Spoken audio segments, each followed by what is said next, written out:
அனைவருக்கும் வணக்கம். என் பேர் சி காளீஸ்வரி. என்னுடைய வயது 17. நான் பேச எடுத்துக்கொண்ட தலைப்பு கோடை காலத்தில் வெப்பத்தை தடுக்கும் வழிமுறைகள். உடலோட வெப்பநிலை அதிகரிக்கனால உடல் சூடு ஏற்படுகிறது. இந்த உடல் சூடு குறைப்பதற்காக நாம் தினமும் 2 முறை குளிக்க வேண்டும். உடல் வெப்பநிலை அதிகரிப்பதனால உடல் சோர்வு, வயிற்று வலி, வயிற்று புண், கன்னத்தில் கொப்பளங்கள் என பல நோய்கள் ஏற்படுகிறது. அம்மை நோய் கூட ஏற்படுகிறது. தினமும் எண்ணெய் தேய்த்து இனிமேல் குளிக்க வேணும். இந்த பிரச்சனைகள்லாம் எப்படி தவிர்க்கலாம், உணவு முறைகளிலிருந்து எப்படி தவிர்க்கலாம் என்பதை பார்ப்போம். அதிக நீர்ச்சத்து மிக்க தர்பூசணியை சாப்பிட்டால் உடல் வெப்பத்தை சீராக்க குறைக்கிறது. அதே மாதிரி அதிக நீர்ச்சத்து மிக்க வெள்ளரிக்காய் பழம் சாப்பிடுவதால் உடல் சூட்டை குறைப்பதோடு செரிமானத்திற்கும் தீர்வாக அமைகிறது.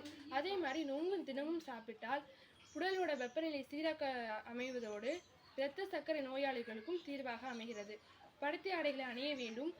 இருசக்கர ஊர்தியில் செல்வதை தவிர்க்க வேண்டும். முகத்தை அடிக்கடி குளிர்ந்த நீரால் கழுவ வேண்டும். வெயில் செல்வதை மிகவும் தவிர்க்க வேண்டும். இரத்த கொதிப்பு, இருதய நோயாளிகள் வெயில் செல்வதை ரொம்ப தவிர்க்கணும். வெயில் செல்லவே கூடாது இந்த காலகட்டத்தில், இந்த கோடை காலத்தில்.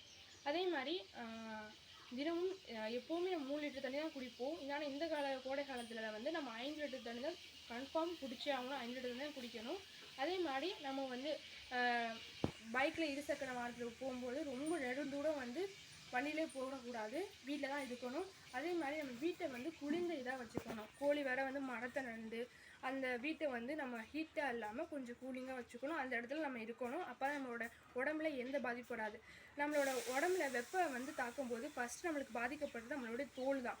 அதனால நம்ம தினைக்கும் 2 முறை குளிக்கணும். நம்மளோட தோல் படும்போது நம்மளோட தோலில் வந்து அவ்வளோ நோய்கள்லாம் ஏற்பட வழிவகை உள்ளது. எனக்கு வாய்ப்பு தந்து இயற்கை நலப்பணி சங்கத்துக்கு நன்றி கூறி விடைபெறுகிறேன். நன்றி, வணக்கம்.